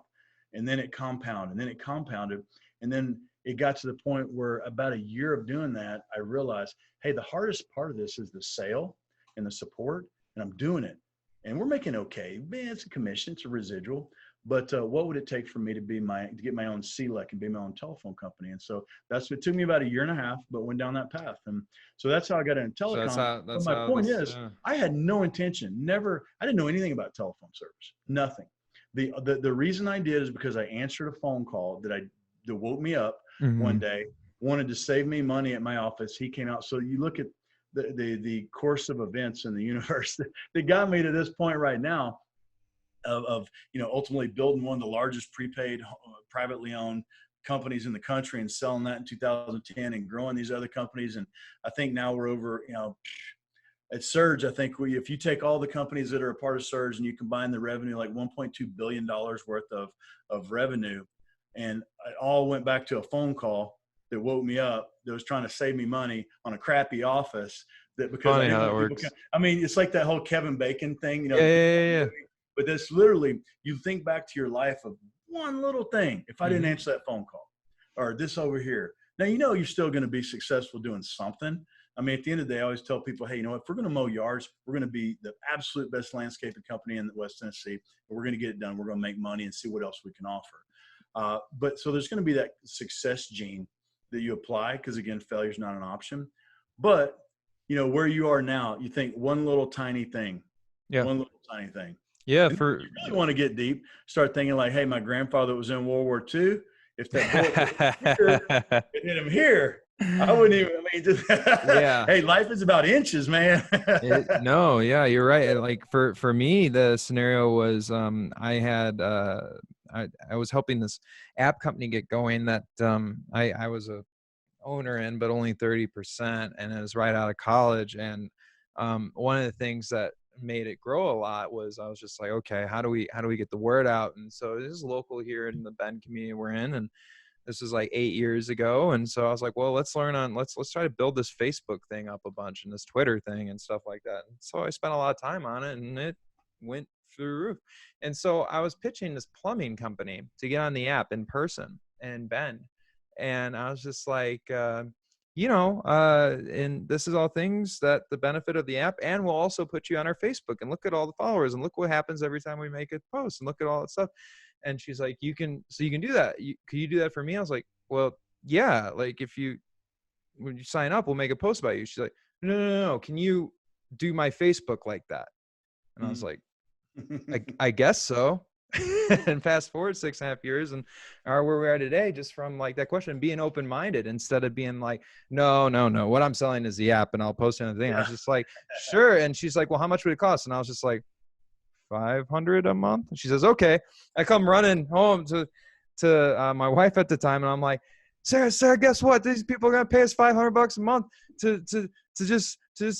post on Facebook. And she's like, what? Yeah. And then it's just evolved into like this machine where like Facebook ended up taking us, and that's a whole like long story, but we've like evolved to be way more than that. And that all just happened from that, and it started a different LLC and everything. I think what you were saying though about this is like really, really powerful for sole entrepreneurs or anybody that is in this situation where they're like, holy shit, what am I going to do? It's like, well, be open-minded. How are you going to change? How are you going to transform? There's nothing written down in stone that says you have to do this thing that you said you were going to do exactly the way you thought you were going to do it. That's not like, even if you're in a lease or anything like that, those things are breakable. Like, you can get out of things. You can declare bankruptcy. There is ways. You just have to think of it. And then you have to execute on the thought, whether that thought's coming from the shower or whatever the case is, taking a walk or anything like that. But I think that's a big difference when it comes to like the haves and the have-nots is when you have the, it's one thing. I mean, how many times have you as a listener, or you, Brian, shot the shit with your buddies and they're, it'd be a great idea for an app, or it'd be a really good idea for a business. What if we did this? And all of a sudden this, that. And you're like, yo, that is a really great idea. And that happens all the time. But are you going to execute it? Yeah. That's why I have businesses all the time. They'll come to me that are like, that are startups, and they'll be like, I have this idea, I'm looking for you as representatives, but you have to sign an NDA. And I'm just like, sure. I don't have the time to steal your idea and run with it. It's funny, but to your point of, again, ego is a killer as well when it comes to those ideas, because again, I set out to build websites originally and do videos, and we were doing commercials. At my lowest point, that first 6 months in business, but you'll appreciate this now, I went to Jackson, Tennessee to help video a wedding. Really? That was probably, yeah. And I was so sick to my stomach when that was done, because you only got one shot at a wedding. I actually was helping manage, because you do whatever you can to make money. Build. You know how I got the money to file for the $300 LLC license in Tennessee? Because I didn't have a job at the time. The company I worked for in sales had lost their contract. $300 in Tennessee to get an LLC? An LLC, yep. What the fuck is that? That's supposed to be more conservative state. $300. Well, but I mean, it's a one-time thing. But so I sat there. I got a letter. I worked for a company that we were in sales, and they lost their main contract. And I got a letter in the mail that said I was terminated. So I'm looking at, until you've looked at a piece of paper that literally says terminated with your name on it, it was eye-opening. I said, hey, you know what? I'm never going to work for another company again. I will never get one of these again, ever. Mm-hmm. Obviously, I got to eat, though. At the time, I just bought a house. I had a dorm fridge. I had a mattress on the floor, and I had a Doberman Pinscher. That was it. Here I was out there. I was going to make some good money, conquering the world. I was conquering sales goals, and all of a sudden, boom, terminated. So one of the things I'd learned how to do was a lot of things I sold had to do with outside. So koi ponds. So I'm out there with a shovel, even my old offensive lineman back and blown out knee, digging holes, putting in koi ponds in a couple of people's homes that knew I sold the products, and I offered to just do the pond for them. It's actually how I got the money to even pay for the LLC license to be a website guy. And then, so had I stuck to this and said, no, bud, this is my plan. And this is where I differ actually from a lot of these people you see on LinkedIn that say, hey, you stay focused. No, man. Hey, being in business is not about proving yourself right. That's crazy. Being in business is about, ultimately, at the end of the day, making enough money to support you, your family, the people you take care of, the people you care about. That's what the being in the business, that's why you work. Otherwise, why are we working? So when I see that, it makes me cringe. And I'm sure that probably worked for somebody, or they have people that pay them to go watch their seminars and keep going. But if you're on the wrong path, we've got GPS for a reason. It course corrects. Mm-hmm. If you're on the wrong path, I don't know anybody who's made a ton of money. I'm talking about real money. I've met a lot of people, man. I've had some interesting days. I've had moments where I've had coffee in the morning with somebody that makes $250 a month. And at the end of the day, had coffee with a gentleman that was one of the richest people in Central America, multi-billionaires. I mean, I've had some interesting days. I've met some interesting people, but I've never met. What did you find to be what kind of differences did you see in those people really quick? No, I should have known. I should have known after. That wasn't. I didn't just throw you a hook. I threw you a trot line right there. I am genuinely interested in this answer because I've thought about that a lot, because that's one reason why it's always in the front of my head. I think about that often. The difference, obviously, physically, they both had heartbeats. They both had one brain. They had all the same body parts. I'm not going to say that they both started off with the same opportunities, but one accepted where they were in society and fell into a rut in the road, whether it's because it's what their parents did, whether it's from the neighborhood they're from, or whether they were told while getting their education, and just fell in line, soldiered up and did what they were supposed to do based on the culture, and didn't bust out. Now, what's interesting is I know people whose parents did that same thing, and there's nothing wrong with that. They're working and earning an honest day's wage, but they went out and they worked extra to learn English. They worked extra to start at an operations / call center, work up where the minimum wage is $250 a month. Now you work your way up to supervisor making 600, and a floor manager making 1,000. You can work up 2,000, 3,000, where you literally, man, I know some of these people. Some of them work for us still, by the way. And you look, you're like, man, this guy, because they put in the work, they put in the time, they did whatever they had to do, but they also made themselves. They didn't start out saying, hey, I'm going to be over this at Torcom, over this new confangled thing, working for Carter Matzinger, who's up in Las Vegas. They just did it saying, hey, I'm not going to be that. And sometimes not being that is as powerful. Yeah. Yeah, it's powerful motivation. Right. Yeah. Hey, I'm going to keep moving. And look, hey, I think we all come from something, and we all want to chart our own path. And, those of us that start off with more than others, I also think there's a perception there. I mean, you and I, there's a perception. I tell people, I've got a lot of friends that are Hispanic, a lot of friends that are Black, and we joke around, we have a good time with each other. I tell them, especially down in El Salvador, when we're joking around with some of our Hispanic friends, like, hey, this whole white thing is like, the first time I walked into a bank and asked them for a loan, that I literally got, I'm not going to say they laughed in my face because they were respectful, but they couldn't shooed me out of the bank fast enough. I didn't have, I'm not going to say advantages, if you will, but there was those aspects of life. Getting back to your original question, it's perception of your surroundings, I think, was one of the things that I picked up on.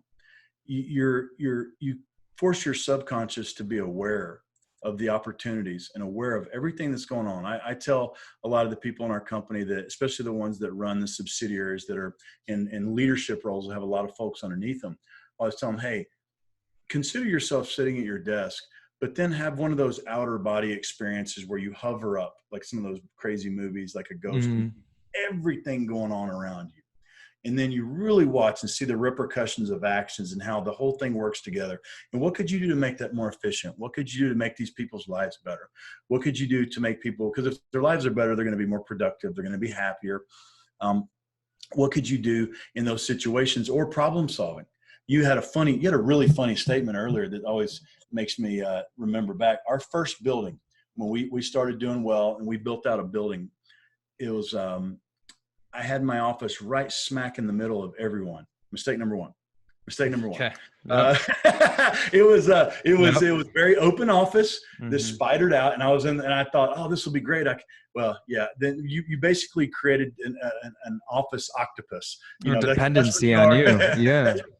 So what finally saved me from that was, and also what happened too, if you travel like us, if that guy you made, for example, if that guy's coming to you and you're his crutch on decision making, well, what happens when you're out of town? Things kind of grind to a halt.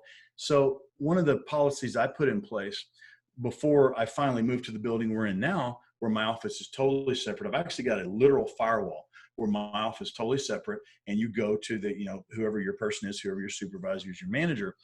But when people would come and ask me questions, I would ask them, okay, so this situation, it's a problem or a question. what would you do? What would you do? What do you think the answer is? What do you think the solution is? What do you think the fix is? And I had my own little internal kind of timer, or my qualifier.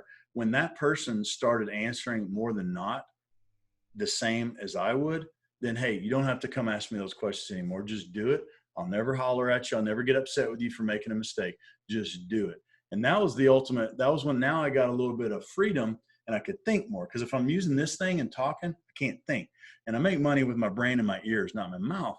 So that alleviated those conversations and moved that out of my world. And I would say, and this is, I've talked to a lot of other successful folks as well, and they always talk about the day that they were most removed from operations was when they really started being successful as a company, when they didn't have to deal with the day-to-day operations or the problems. You could focus on the war, not the battle.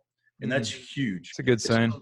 No, really, I just made it up. But those just came to me, man, because it came to me because I was open. I had my subconscious open. Yeah. But no, in all seriousness, it's true. The days that you're able to talk business to people, do deals, see opportunities, hey, who knows what we'll do tomorrow? We've created the foundation in Surge, just like you're not just a Google, Facebook ad guy. Mm-hmm. I mean, you're coming up with innovative ideas. You're trying to expound. And ultimately, at the end of the day, if you create things that bring value to business owners, you've locked in your future, just like we're trying to create things that or do things that create value for store owners, for customers. We want to lock in and be a profit partner, same as you.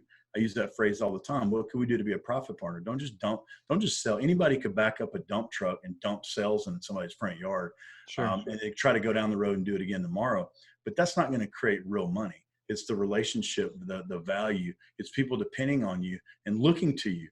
And then you got a guy that you got a customer that's not going to leave you. They consider you, they factor you into their bottom line. So how do you now,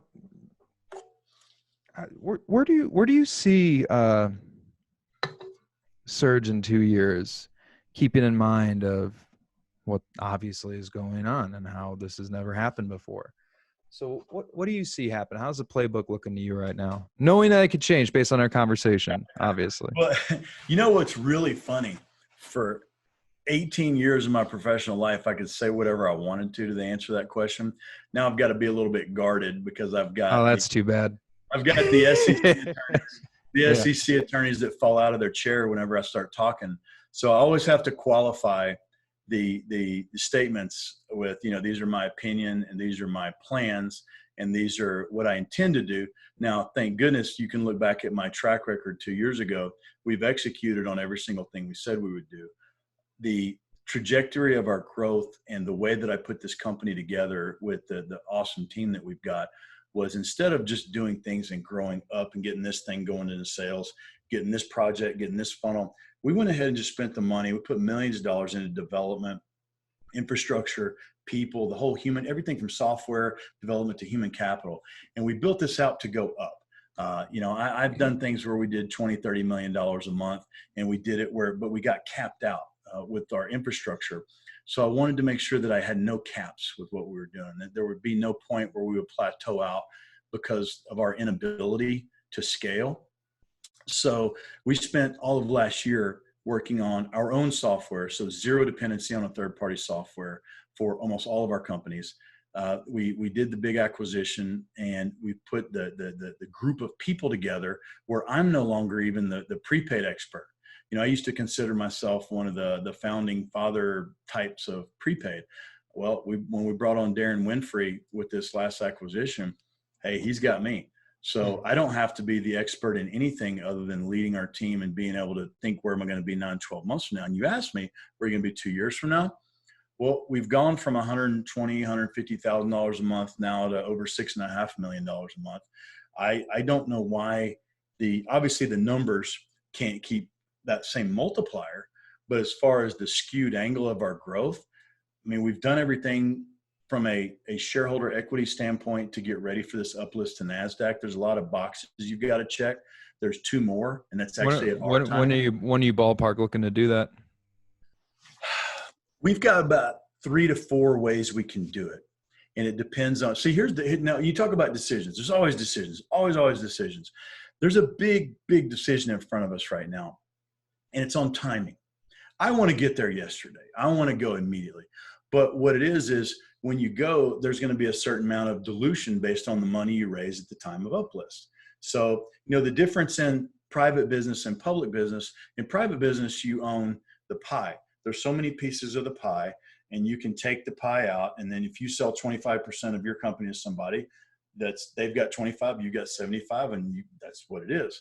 Well, with the public company, you've got a bakery. So you can issue shares, you can raise money, but that, now you own a bakery, so it makes everybody's shares worth a little bit less, but now you've got money, so you can go execute a plan to make more money, and then make that, while there's more shares of your company out there, those shares are worth more now because you took that money and executed and did great deals. You rolled up businesses, boom, so that stock price climbed and you perform. So we've got to figure out, or I shouldn't say we got to figure out, it's our decision right now to decide on how fast do we want to go immediately? Do we want to go later this year as our numbers keep increasing significantly? Because again, we're seeing all the results of all our hard work last year. I think we're going to probably, if I had to guess, I'd say there's going to be a middle ground where, we would start pulling the trigger second quarter and be able to, second quarter, third quarter to get to go. And then I think we're going to run two parallels and then be able to give ourselves an option right at the last minute on the best way to get there. Because now, a year and a half ago, I was knocking on people's door trying to get them to spend time with me. Now we have options. Yeah. So when well, look, man, bluntly, if you're doing 15 million a year, you're not a bad company. You're a tier. But if you're doing over 75 million annualized, that's a different ballpark. So I'm able to get a little bit different audience.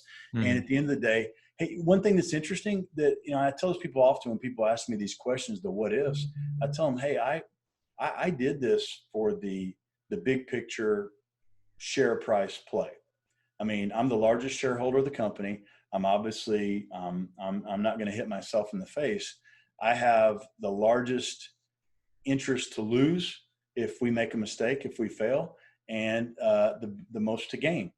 So obviously and the thing is, the three largest shareholders in the company are the three top executives.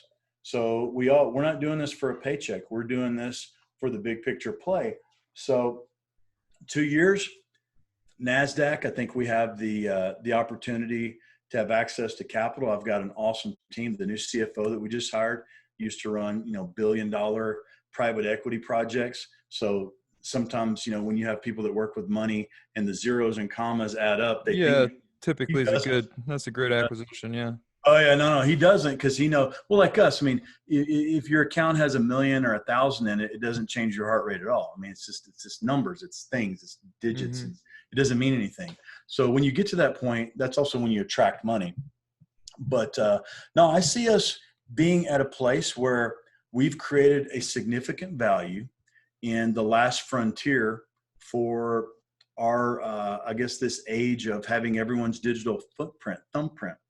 We don't have a company that's going out right now in this underbanked market and connecting all the dots for the entire, let's just call it the data dump industry. Like you and I, they know exactly who we are, where we are, what we're going. They know everything about us. Yeah, unfortunately, yeah. No, it's not a good, don't get me wrong, it's not a good thing. But with our market, I see our value. We have over 100,000 stores that we're distributing products to. We've got our own brands, but we're also connecting all these manufacturers, all of the country. We roll up a few more companies that provide products like ours that provide a benefit to this underbanked market.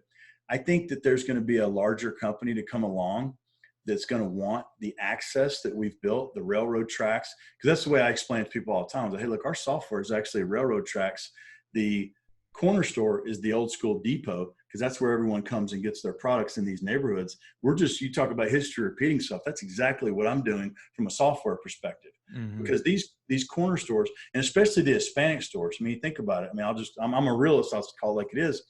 The Hispanic stores, they have mostly just Hispanic products, because the only sales guy that stops by is the darn Hispanic truck, because the other people don't speak Spanish.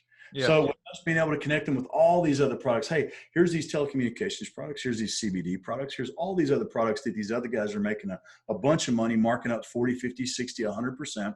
Now you've got access to them.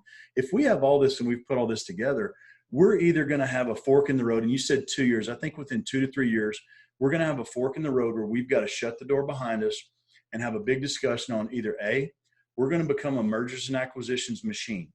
And we're going to go out and try to acquire as many regional mom and pop companies that make products that we can sell through the infrastructure we've built, or we completely turn the hat around and say, hey, let's go see what our value is to a big boy that can take what we've built and, you know, make it worth 5X what we've built. Yeah. So it'll be our fork in the road. We know it'll be there. Obviously we want to be there. We want to do the things that make it sooner than later. But yeah, that's what we put together. And that's also why we've done so much of the development ourselves. We wanted to make sure that this was a package. It's a surge package we're putting together, not where we've got all these other vendors that we're using for software or other parts where, like the little Jenga thing, if you pull it out, the whole thing collapses. Yeah. So so seems like you guys are in a good position. You have growth going on. You've made some good acquisitions when it comes to a good CFO, and all the things that you guys have been saying you're going to be doing, which I've been watching personally. You guys actually are doing, which is refreshing. Where do you see the economy going, though, in the next couple of years? I mean, just off of just one thing. I mean, oil going to negative $37 a barrel in May futures is, to put bluntly, it's kind of fucked. I would never claim to be an oil expert. I do know the implications and I know the basics, and a lot of people don't know this, but my major was economics before I finished my eligibility playing football, and then I dropped out of college because I couldn't make myself go to class. I wanted to go make money. Yeah. So yes, but I do understand some of the basic economics. I understand that as long as we're pricing it on the dollar and we can print dollars, that's obviously a unique competitive advantage on the global scheme of things, the global scene. Mm-hmm. I don't know specifically because I'm so dialed into my market. But if you I think in times, that's even a Warren Buffett thing, blood on the streets. I think there's opportunity. It's hard. I'll give you a story. This is an interesting story. And I equate this to business as well. You know, I have had a lot of unique life experiences. When I was playing college football, we couldn't have a job year round. We could only work in the summer. So a lot of us bigger guys would do security jobs because it paid cash and it paid good. I worked here in Memphis, they had the PGA event, and they would always have it in July. It's 1,000 degrees. And I worked the Deacon Alley beer tent. That was one of the big dummies that didn't let people in that didn't have the badge on, right? Because it was free beer and barbecue. You know, welcome to Memphis. Anyway, so I was asking some of the people that worked there, I was like, hey, this is the St. Jude FedEx Classic. Why do Tiger Woods and all the big name guys never come here? Why it's just, like 10 and down. And they said, when our course here in Memphis is not a difficult course on from a professional's perspective. And if they came and played here, everyone would have an equal chance to win because they're all, 18, 20, 30 under. Those guys only play at the tougher courses because that's what separates them as being the best of the best. They will not play at courses that are not the hardest and most difficult in the world, because then they have just the same chance of, everybody else has the same chance of winning. So I've always thought about that. And it's very interesting correlation to business. When things are the most difficult, those fighters, those conquerors, those people that can see things that others can't see, that see the sailboat on the wall and the painting, that can see through things and through the fear and anxiety, shut out all that crap on TV of people that are getting paid to create so much fear that you watch them again tomorrow. Get rid of that and get that clutter out of your life, and think of ways to capitalize. Unfortunately, we use that in a bad way. I think it's a great, not on someone's, you don't want to capitalize on someone's despair. Capitalize on making someone's life better. Capitalize on the situation. The opportunities that present themselves through chaos. that's where, I mean, they always talk about fortunes being made through chaos, situations where people were able to find solutions, whether, at the end of the day, provide somebody a product or service they want, or make somebody's day better or more efficient or easier. So, I mean, that was the whole underlying premise to Amazon. So I think that as a whole, we're a country. Now, globally, I don't know. I'm not going to speak for the globe. The globe, I think there's people that are politically Sure. using this to insert their own political views, and they're controlling things in a way. I think this is a power grab, unfortunately, for governments across the world. Oh, absolutely. My opinion. Yeah, no, I agree with you. It's No, we don't. unfortunate. It's become I hate very it. clear to me that we don't live in a republic. We live in an oligarchy, and But that's actually, I could talk to you for an hour about that one day, and we probably should.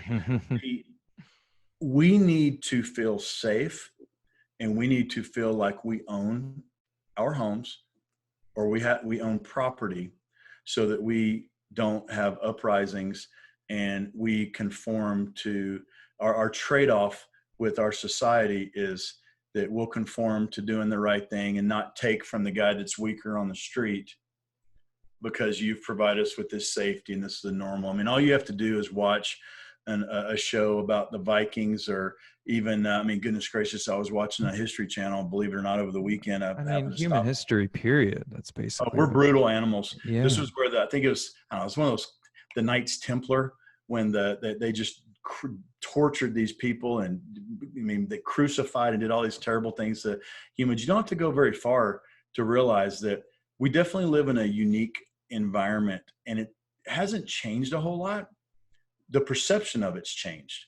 We don't act out. We don't fall in line because we're fearful, like back in the day where you got people on crosses or heads on spikes, but it's still control. Our taxes, okay, you and I are going to fill out a form and voluntarily pay taxes next spring. Our country just printed $2 trillion. And it's hard, I'll tell you another unfortunate sidebar.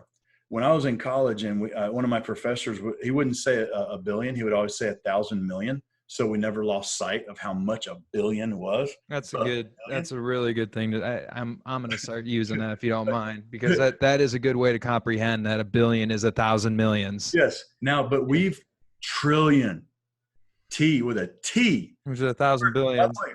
Didn't even hear that. That wasn't even a thing that we ever had growing. I mean, high school, anywhere growing up. No. You never even saw a number that was out that far to even answer. Maybe a trick question in the bottom of your math test in 8th grade, maybe.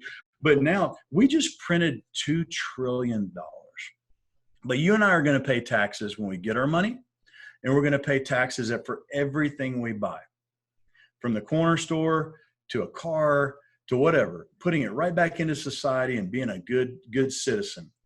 The government doesn't need our money. This is about us controlling and conforming into a system where there's a control. It's a give and a take. Now, granted, our country is better than most, but no, there's not much that's changed in the last 1,000 years. It's our perception of how it works. And look, you could say we vote and we put these people in power. It's true. But at the same time, if you think you own anything, have the government one day be on the other side of the table from you and see if you own anything. Mm-hmm. It's a rude awakening. I've had a lot of business dealings. I've had some fights that I've had to go to war with. And so I have a different perspective than most, which is also why I always say anything that happens, dude, I've had checking accounts that were zeroed out in one day, operating accounts, because it was a company was sold and there were some implications, and I can't get into all the garbage of it. But the truth is, until you've sat there and you've gone through these wars and these terrible things that could happen, this stuff like the economy, hey man, are you free? Can you breathe air? Are you healthy? Are we still speaking English? Yeah. What's your excuse? Go get it, man. And don't, hey, if you're a painter today, guess what? Maybe you're doing yards tomorrow. Maybe you're trimming trees, and it doesn't matter. Change with the time, stay ahead of it, and do what you can And you know what? As long as you stay with it and work hard and you stay focused on taking care of people and not getting a sale, because I hate that word. It's relationships, man. If I wrote a book, it would just be called Relationships. Everything we've ever done. That book. You know what? I need your help though, because you'll help me appeal to the younger generation. Apparently, I'm out of touch. Yeah. But I don't think you're very out of touch. I think everything that you've been saying actually hits home quite hard over and over again. I'm out of touch with some of the millennial stuff, especially as it comes from the California side of things and works its way over.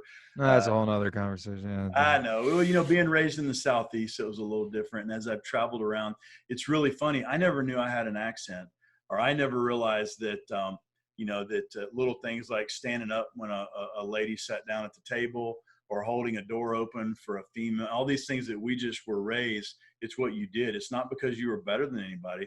It's because you respected and you knew where you fell in order.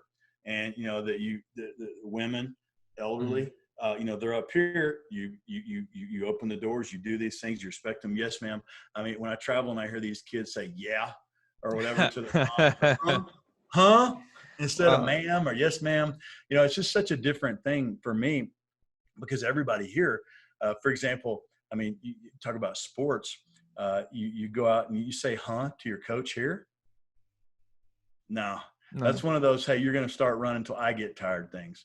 So, it is a little different. So I guess we got to, I'm loosening up a little bit, but no, you could definitely help me appeal to, bro. You could help me sell it too with your new hub that you guys are putting together. Now give me another couple of years, because I'm still writing that last couple of chapters. I'm having a good time doing it. And you have a lot. There's going to be probably an extra 5 chapters after your mentality, which is, I believe, a winning mentality for what we're about to go into. Which, from what I heard, like in short, to where the economy is going, is just like, quit bitching about it, do something about it.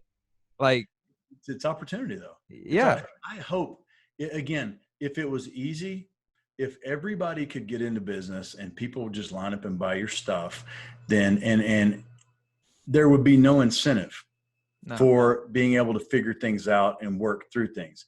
Put it this way, if everybody in all of Memphis had the same exact opportunity, we all did the same thing, and we all made the same amount of money, guess what?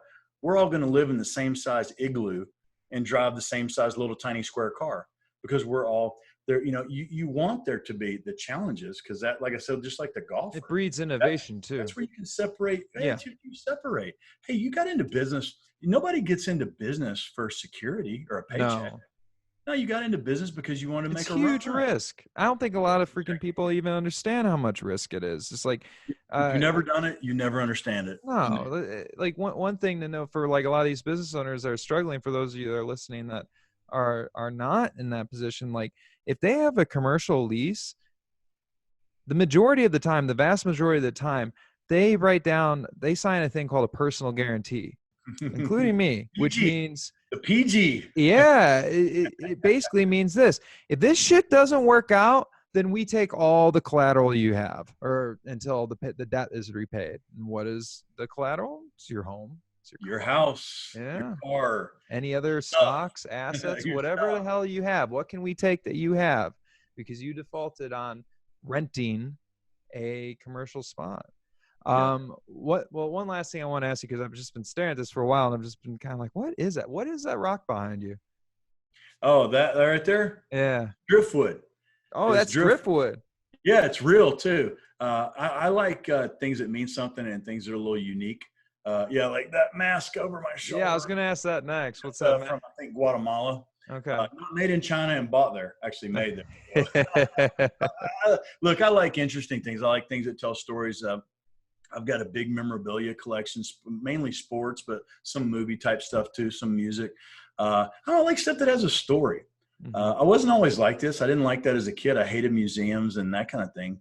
But I think once I got a little bit older, you start to appreciate the story. You appreciate it. First started with athletic accomplishments. I was a big fan of like Jackie Robinson and some Mickey Mantle and some of those guys. when I guess in the late 90s and early 2000s, I started getting some things, and then kind of fed in. It was we all have our escape, kind of our detox. And I Sure. went through a phase I don't know about what you're talking 7. about. I don't have any Yeah, I escape. know. You know, yours isn't a detox, yours is a tox. You're working on the tox. Yeah. Well, yeah, this afternoon I was like, well, I'm gonna do a podcast with Brian. I'm gonna loosen up a little bit. Been working since 5 there you a.m. yeah, well, yeah. Again, I'm out of kombucha drink here, so I need to reload. I didn't plan ahead very well, but no, with the memorabilia, it tells a story. I like things that are unique. I never. It's difficult for me to. I don't care whether it's getting a painting that is it done and replicated 100,000 times in every Hobby Lobby and Garden Ridge and dollar store there is. I like things that somebody put their heart and soul into. They actually painted. I like going to the mom and pop restaurants when I travel. I can't stand going to a chain. I want to go to a place where somebody took that risk. I want to reward that risk. I want to go out there and say, hey man, somebody put everything on the line. They personally guaranteed their home and their kids, all their stuff, and to make a run at it. So I Yeah. like they're unique and have a story. I like that. That's why I'm like masking up more, because the local economy in Bend, I don't know any economy that wouldn't be suffering this right now, but it's scary right now. And I could just order a bunch of stuff on Amazon, as I was doing in the beginning of this. I was just like, no, you need to go to that garden center, bud, instead of ordering the have like a hydroponic system for my gardening that I'm doing. And I was like, you need to go and buy that fuel from the garden center for them. And you need to continue to do that, because that's what's going to continue to keep your town alive. Like when I go and I pay that garden center, I'm saying, here is your income. And I think people lose sight of that. Mm-hmm. And when it comes to the local economies and what can end up happening, when you end up paying on Amazon, it's just we don't have an Amazon distribution hub in Bend. So that money's not staying here. So it can get pretty freaky. So the one I was because you talked about the mask and the rock, though, what is the golden guy on the horse? Okay. And I'm going to say this wrong, so I don't want anybody to hold me to it. I actually posted a picture of that on LinkedIn and asked if anybody would read out the writing. It's Asian writing. I can't remember what they said, but I'll have to pull it back up. It's a really cool story, and I wish I had remembered it, because it has to do with prosperity, peace, and this kind of thing. But it's actually a warrior, and I'm sure that was mass produced. But I got that the first time I visited LA. Mm-hmm. This was years, probably 15 years ago. For whatever reason, the first thing I want to do when I got to LA, let's go to Chinatown. Because where I'm from, it's always something. We know things from Memphis, but Memphis is Memphis. We don't have a Chinatown. At the time, we didn't have a big Hispanic community here. So I like seeing things that are different. So I went to Chinatown. Why in the world I picked that of all things? I had to fly back. It looks pretty cool. Yeah, it's about this big and it's heavy. So one of those things that looks really cool. I like that. And then you get it, you're like, what have I done? So that brought that all the way back from California. But just other random stuff. And my this is obviously my home office. I've got all kinds of stuff over there and different things. But everything to me, it needs to remind you of something, needs to motivate you, something you grab when you're on a phone call. It relieves stress. So but yeah, I like little trinket oddities like that. I'm kind of weird like that, I guess.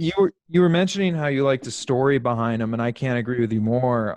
Due to the fact, like museums, I now, the younger me, I was like, yeah, whatever. Now I gobble it all up, and I look at it from this is a real learning opportunity that could benefit me in the future.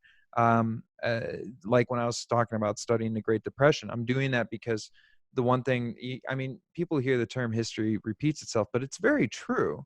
And we're very, we basically are in this repetition cog throughout all of human history of like, this is basically how power is created, and this is one revolution and stuff like that. And it continues to basically happen. So if you end up studying this and you look at these things and getting like, what's the story there? Well, now you know that story that can actually help you, because it's most likely going to happen again. When you were talking about the $2 trillion that the government's printed, I've been watching that as well. And you know what that reminds me of? This Hawaiian Republic. And what they did was they just basically, before World War II, they were the German democracy that was in power before Hitler came to power. And in order to pay off all of the reparations that the Treaty of Versailles, which was an abomination to all the Germans, was you need to pay back these ridiculous repercussions. And so the Weimar Republic solution for that was like, well, we'll just print money, and we're going to print a ton of money, and that's going to pay. Then we're going to get loans, and we're going to pay the loans with our printed money, which caused this big rippling effect of like other governments giving loans to Germany. We're saying, no, your money, you keep on printing it. So we want more, want more, and more. So what they do is, well, we'll just keep on printing more and more and more. And, we did the 2 trillion print. We're going to do more. And what happened was famous was in 1921, there was a loaf of bread that was 5 francs. And in 1923, that same loaf of bread was 4.6 billion francs. So how many, like, that's 4,000 millions of. I know you're adopting that. Well, it's a great way to like that. And they literally printed, that's where wheelbarrows of money, that expression came from. So you look at like the history of, and the stories that are told, like all the stories that you've been telling me, I just kind of absorb them up. I'm like, okay, how can I end up applying that? And like, okay, so when you went through the figuring out where the telecom company came from, you were a website company before. So anybody that listens to that story, they're like, well, that kind of thing can repeat. I mean, I can make it not repeat, but if I do that, if I'm just like, no, that's not gonna be me because I decided I'm gonna make a garage door company and we're gonna do garage doors. But all of a sudden you're like, well, what I really need help with is the physical door. And I'm trying to figure out a way on how to bolt that because there's social unrest. Not saying it's happening yet. It's probably going to, but there's a bunch of social unrest. And I'm worried, can you help me when it comes to securing my doors? Like the personal ones. And you're just like, well, I'm garage doors. Like, well, yeah, but I want help in that. Like, no, I'm sorry, but I'm doing garage. There's a huge opportunity there in this certain scenario of being like, yeah, I'll help you bolt your doors down. Mm-hmm. So again, you got to be open to those things. And you talk about history though. I've said a lot recently. History's pretty cool. Yeah. We were shortchanged in school. I know we didn't grow up in the same areas, but man, in what way? Like they didn't teach you enough history, or history sucked, man. It was the most boring class you had. I mean, it was that or reading class or English, whatever they call it, lit class. We're the 2 worst classes.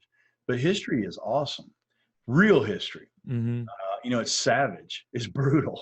I mean, even American history, to truly understand how some of these families made their money, or the Kennedys and some of these other guys, and truly look back in. I mean, one of the guys that I read the most once I decided, hey, I'm going to make a run at this whole business thing. I've got this. I'm going to do it.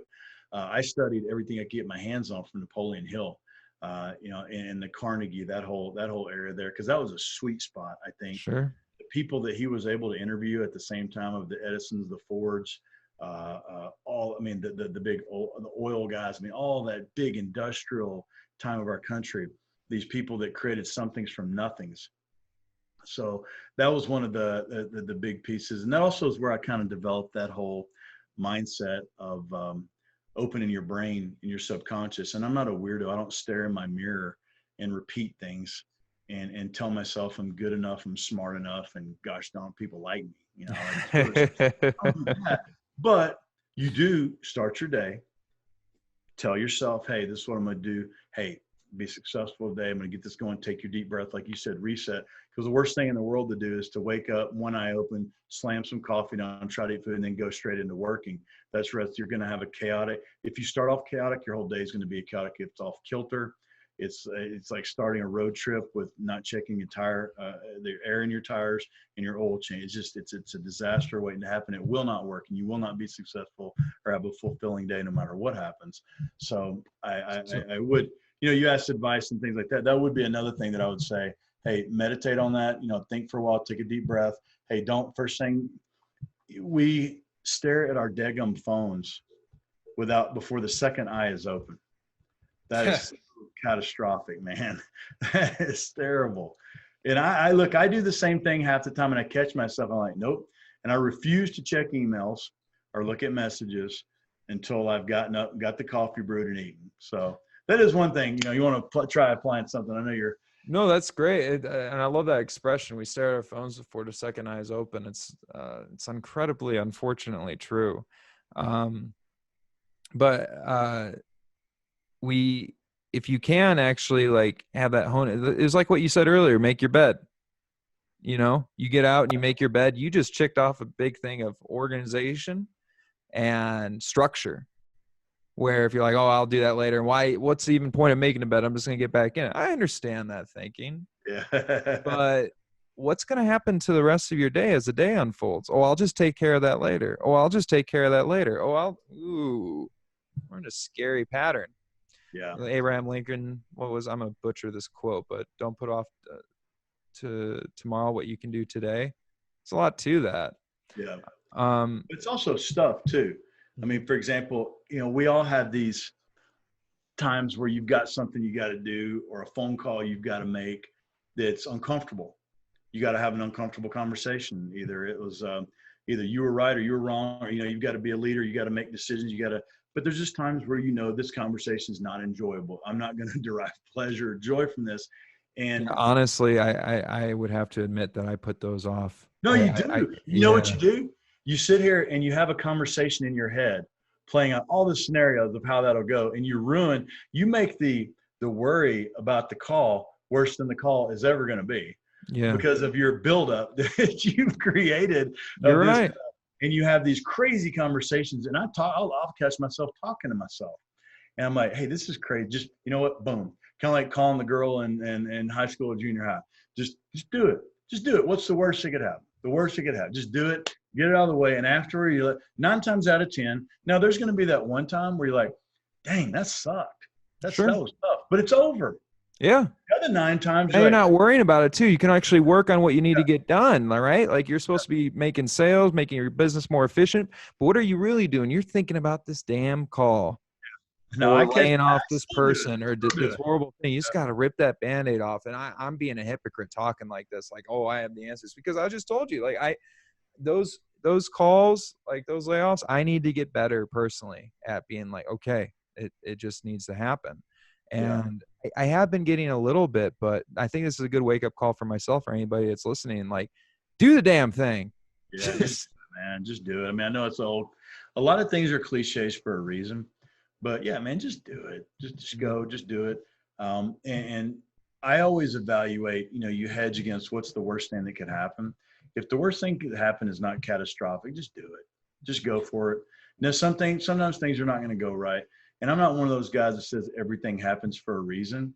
But as long as you're open to, navigating post-call or post-situation, wherever you are, whatever happens or what comes of it, as long as you're open to just, like I said, pivot, call the audible, whatever, just do it and be done with it and move on to the next thing. Yeah. So it's been a fascinating conversation, Brian. Where can people connect with you, and where can people get a slice of the pie when it comes to becoming an investor for Surge? Yeah. Hey, you asked me a loaded question there because, again, I told you about those rules. Okay. Do you want me to say it? Yeah. No. What I can tell you is that, we're actively traded now under the ticker symbol SURG. Mm-hmm. So if someone goes into a brokerage account and types in SURG, that's Surge, that's us. And yeah, look, I hope people would tag us to keep an eye on us. Look for the things that we've got. We've got some. We've again, the difference in transitioning over to public is you tell everybody how you did every quarter, and then a year you have the audit. Our audit will be coming out soon. We'll be posting some numbers. Actually, I think this week maybe. That's following the auditors and accountants and all that, legal attorneys and all that fun stuff.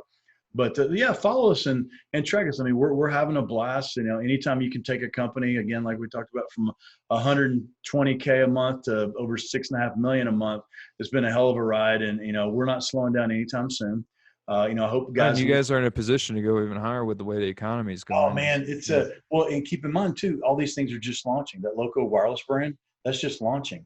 And we did the 6.5 million in a month where the world shut down, and I did not have salespeople out. Wait till I get my salespeople back out. Yeah. They're going to be able to sell all the products that we created to attract that business. So, I'm expecting exponential sales. And I look forward to, hey, why don't we got to do this again after I've rung that bell up at NASDAQ, that opening bell, and get that going. Maybe we'll set up live, and you come up there in New York, and we'll just sit down together. Yeah.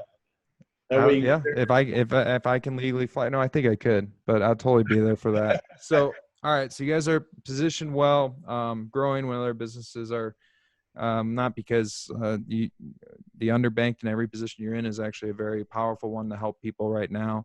So you can basically look up that stock ticker, SURG.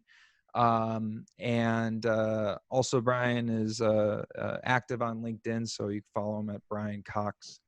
But it's been a pleasure having you on. I love how we had all the stories you were telling, and things that people can end up learning from that when it comes to the unfortunate of dealing with the chaos that's coming ahead. But it can be fortunate, like you said. There is silver linings in the chaos. You just have to look for them, and you have to change that perception to this is actually good. Everything is bad or good only because you determine it to be. You can create your own. I firmly believe that you can create your own reality based on what you attract, and then how you deal with it and what you put out. I firmly believe it. And I don't want to end with that because that's a whole nother conversation, but it's true. Oh, it's good. Whatever how you process the information, you ascertain the situation, and then you you execute. Those words, results, execution, relationships. I use those. I like a broken record. So I think that those would help somebody navigate. And then again, be open, look at the opportunities, because it's an unfortunate situation for the planet, but that doesn't mean it has to be an unfortunate situation for you, the person, your family, the people that you're going to take care of with the money that you make from the steps that you make and that you take, and how you move forward with this. But you got to take steps. I firmly believe you can't do this standing still. It's just not going to work. Make steps, try some things out. And hey, you know what? If it sucks, if your idea sucks and you decide to kill it tomorrow and do something else.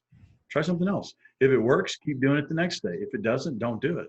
So that's the way we approach business now. Try the product. If it sells, great. We'll sell it tomorrow. If it doesn't, don't have an ego with it. Throw it away. Let's just go something next. Well said. Well, Brian, it's been a blast, my friend. Brian Cox on LinkedIn and SURG. Thanks a lot, man. Appreciate you coming on. Appreciate it.